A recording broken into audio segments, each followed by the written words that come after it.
Од јули минатата година започна изградбата на гасоводната мрежа Штип-Неготино-Кавадарци. Овој проект треба да биде завршен до крајот на оваа година. Истиот денеска на пресконференција го презентираше пратеничката од Неготино од редовите на ВМРО ДПМН Павлинка Честојнова, која потенцираше дека тие како победничка партија со освоени 455.000 гласови ќе продолжат со реализација на проектите зацртани во програмата реално.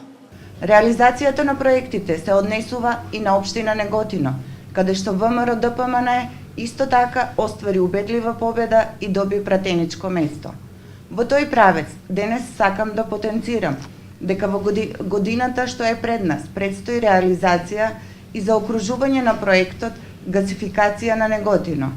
Како што е познато, од јули минатата година започна изградбата на магистралниот гасовод Штип-Неготино, и истиот треба да биде завршен до крајот на оваа година. Употребата на природниот гас ќе обезбеди поголема заштита на животната средина и намалување на интензитетот на загадувањето на воздухот. Овој проект е вреден околу 16 милиони евра, а истиот е во должина од 36 километри, во чиј состав се мерните станици Штип и Неготино. Посочи Честојнова. Ова практично значи дека до крајот на оваа година природниот газ ќе стане достапен за граѓаните и фирмите во општина Неготино. Реализацијата на овој проект ќе значи бенефит за граѓаните и фирмите од повеќе аспекти.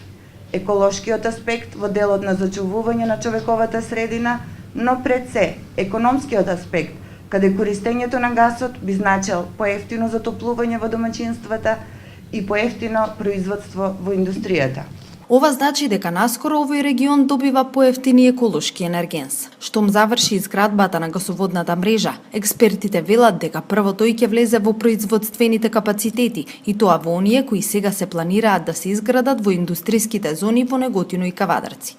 Домаќинствата ќе се гасифицираат постепено. Пресметките покажуваат дека економските бенефити од употребата на природниот газ се огромни. Директно преку намалување на нивните сметки и тоа за 7% поевтинување ќе имаат оние семејства кои сега се греат на дрво. Поевтинување за 35% ќе имаат оние кои се греат на струја и поевтинување за над 50% за оние семејства кои користат друг вид на течни и тврди нафтени горива.